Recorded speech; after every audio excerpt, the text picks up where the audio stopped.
Hello दोस्तों, क्या हाल है। तारीख आज 16 जुलाई 2024, दिन मंगलवार, हिंदी तिथि 10वीं। और आइए बात करते हैं आज के मुख्य समाचार में देश भर की तमाम बड़ी खबरों पर नजर डालते हैं। देखिए, पहली खबर, अभी जेल में ही बंद रहेंगे दिल्ली के मुख्यमंत्री अरविंद केजरीवाल, क्योंकि उन्हें जमानत नहीं मिली है। हाई कोर्ट में 7 अगस्त को अगली सुनवाई होगी। और मंत्री मनीष सिसोदिया को भी जमानत नहीं मिली, क्योंकि कोर्ट ने 22 जुलाई तक उनकी कस्टडी को बढ़ा दिया है। शराब नीति मामले में ईडी और सीबीआई दोनों ने इन पर केस दर्ज किया है। चलिए अगली खबर देखिए, राज्यसभा में भाजपा के 86 जबकि एनडीए के टोटल मिलाकर 101 सांसद ही हैं, यानी बहुमत से भी 12 सदस्य कम हैं। ऐसे में सरकार को बिल पास करने में परेशानी हो सकती है, क्योंकि राज्यसभा में कुल सांसदों की संख्या 245 है और फिलहाल 226 सांसद हैं, जिनमें बहुमत का आंकड़ा 114 है। लेकिन एनडीए की सीटें बहुमत के आंकड़े से भी 12 कम है। हालांकि एनडीए को 7 राज्यों में होने वाले उपचुनाव की राज्यसभा सीटों का फायदा मिल सकता है। चलिए फिलहाल देखिए अगली बड़ी खबर, नीट की सभी याचिकाएं अब हाईकोर्ट से सुप्रीम कोर्ट में ट्रांसफर होगी। एनटीए की मांग पर सुप्रीम कोर्ट ने नोटिस जारी किया। अगली सुनवाई 18 जुलाई को होगी। वहीं दोस्तों, सीयूईटी यूजी एग्जाम पर भी अपडेट आ रहा कि 19 जुलाई को ये फिर से होगा।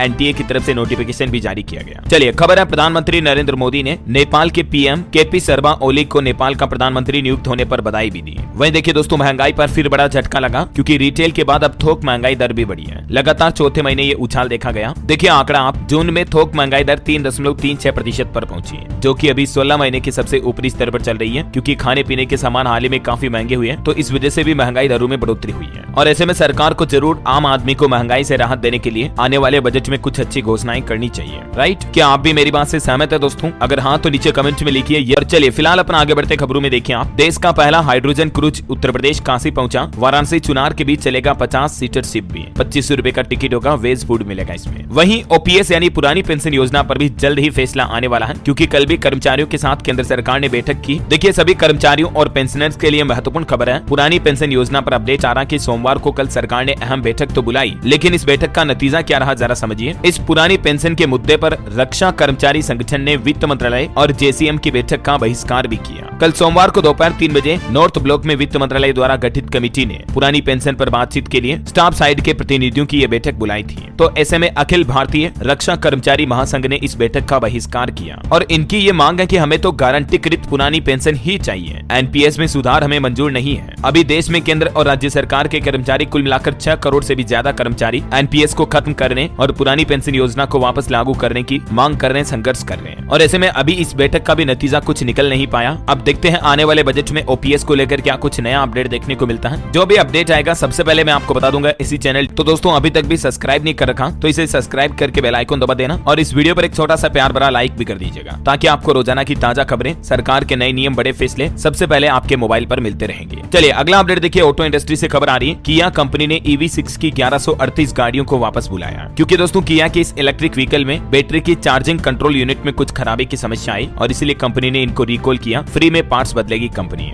अगर आपके पास भी किया का EV6 मॉडल है तो आप अपने नजदीकी शोरूम जाकर एक बार चेकअप करवा लें, है ना। और ऑटो इंडस्ट्री से एक और खबर है, टाटा कर्व भी 7 अगस्त को अगले महीने लॉन्च होगी। ये भारत की पहली कूपे एसयूवी होगी जिसमें 360 डिग्री कैमरा और ADAS जैसे सेफ्टी फीचर्स मिलेंगे। हुंडई क्रेटा से इसका मुकाबला होगा। चलिए खबर है दोस्तों, पेट्रोल पंप विक्रेताओं और पेट्रोल पंप मालिकों के विरोध प्रदर्शन के बीच राजधानी दिल्ली में करीब 600 पीयूसी केंद्र अभी बंद पड़े हैं। पीयूसी केंद्र यानी प्रदूषण सर्टिफिकेट बनाने वाले केंद्र अभी बंद हैं दिल्ली में। और खबर देखिए, अफ्रीकी देशों से इस साल आएगी चीतों की नई खेप। मध्य प्रदेश और राजस्थान के कुछ अभयारण्य में इन चीतों का नया ठिकाना हो सकता है। एक बड़ी चौंकाने वाली रिपोर्ट सामने आ रही है दोस्तों, कोल्ड ड्रॉप की समस्या का सामना करते हैं तकरीबन 89% लोग। टेलीकॉम कंपनियों की सर्विस कमजोर होने के कारण लोगों को ये परेशानी आती है। जी हाँ, देखिए चौंकाने वाले सर्वे में ये खुलासा हुआ है कि देश में सभी मोबाइल फोन नेटवर्क में दिक्कतें अभी बरकरार हैं, क्योंकि 89% यूजर जो कोल्ड ड्रॉप का सामना करते हैं। मतलब कई बार बात करते करते कॉल कट जाती है, कई बार फोन लगाते हैं आवाज क्लियर नहीं आती है, आवाज कट कट के आती है, हेलो हेलो करते रहते हैं अपन, है ना। तो ये दिक्कतें हर 3 में से एक शख्स भुगतता है और ये मोबाइल नेटवर्क कोल्ड ड्रॉप के चलते कई लोग वाईफाई कॉल करने के लिए भी मजबूर हैं। ये देख सकते हैं आप इस सर्वे का ग्राफ डेटा भी, कितने प्रतिशत लोगों को क्या क्या दिक्कतें आती है। आपको भी लगता है दोस्तों कभी कभी नेटवर्क दिक्कत होती है? वैसे सबसे ज्यादा किसमें होती है, एयरटेल, रिलायंस जियो या वोडाफोन आइडिया में? आपको क्या लगता है सबसे ज्यादा नेटवर्क प्रॉब्लम किसमें आती है? कमेंट करके बताओ, देखे मुझे। चलिए अगली खबर देखिए आप, विश्व धरोहर लाल किला अगले 1 महीने के लिए आम जनता के लिए बंद रहेगा। अब 16 अगस्त को इसे वापस खोला जाएगा। स्वतंत्रता दिवस की तैयारियों के चलते इसे बंद कर दिया गया है। और वही खबर आ रही कि हमारे देश में खुल सकता है पहला अंडरग्राउंड म्यूजियम भी।